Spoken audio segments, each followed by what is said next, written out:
તો જય માતાજી, જય દ્વારકાધીશ. સ્વાગત છે આપણા આજના નવા વ્લોગમાં. આજે નવરાત્રિના 9 દિવસો પૂરા થયા છે, એટલે આજે છે દશેરો. તો પહેલાં તો બધાને દશેરાની શુભકામનાઓ. અને આજે દશેરા નિમિત્તે અમારે ગરબો ઉતારવાનો છે. 9 દિવસ નવરાત્રિના પૂરા થયા છે, આજે ઉતારવાનો છે ગરબો. તો અમે બધા જઈએ છીએ, ટ્રસ્ટના માણસો પણ આવે છે, હું પણ જઉં છું. તો બન્યા વ્લોગમાં ગરબો ઉતારે વિડીયો પૂરો બતાવવાનો છે. તો ફાઇનલી મિત્રો આપણે ગામમાં પહોંચી ગયા છીએ અને ગરબો ઉતારવાનું કામ ચાલુ કરી દીધું છે. ટ્રસ્ટના બીજા ભાઈઓ પણ હાજર છે. અહીંયા અમુક મિત્રો આવી શક્યા નથી, કેમ કે આજે ખેતરમાં બાજરી વાટવાનું કામ ચાલુ છે. કામની સિઝન ચાલુ છે, વરસાદનું એવું વાતાવરણ પણ છે. તો નવરાત્રિના 9 દિવસ શાંતિપૂર્વક સમાપ્ત થયા અને આજે ગરબો ઉતારવાનું કામ ચાલુ છે. તમે જોઈ શકો છો સામે બધા ભાઈઓ કામ કરી રહ્યા છે. મા ચામુંડાના ચોકમાં 9 દિવસથી નવરાત્રિ હતી, આજે શાંતિપૂર્વક પૂરી થઈ છે અને આજે ગરબો ઉતારવાનું કામ ચાલુ છે. બધા ભાઈઓ પણ કામ કરી રહ્યા છે. એ બાજુ ગરબો ઉતારી રહ્યા છે ને આ બાજુ અમારે ચામુંડા માના મંદિરના પૂજારી અને જીવનભાઈ પ્રસાદ બનાવી રહ્યા છે, કેમ કે અમારે ગરબો ઉતારે તો ત્યારે અમે પ્રસાદ આપીએ, ધૂપ આપીએ છીએ.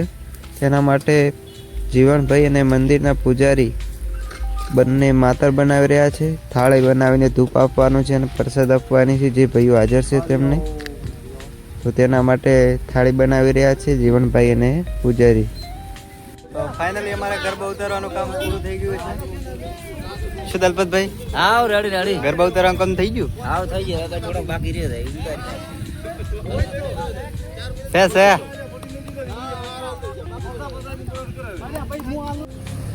પછી ગરબો ઉતારી દીધો છે અને વેસ્ટેજ ખોલવાનું છે, એટલે આપણા ટ્રસ્ટ ઉપર ચડી ગયા છીએ અને કાપડ ખોલી દઈએ.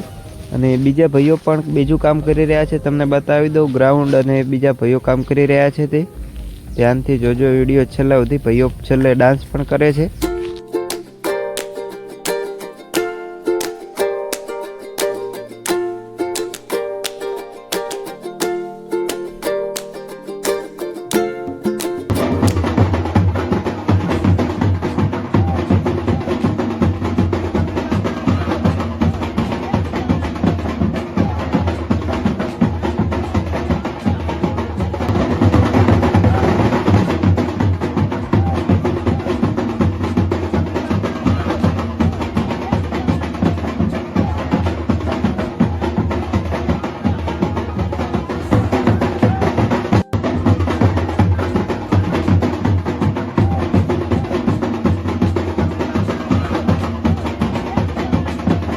વિડીયો ગમે હોય તો લાઈક, કોમેન્ટ અને સબસ્ક્રાઈબ કરી દેજો.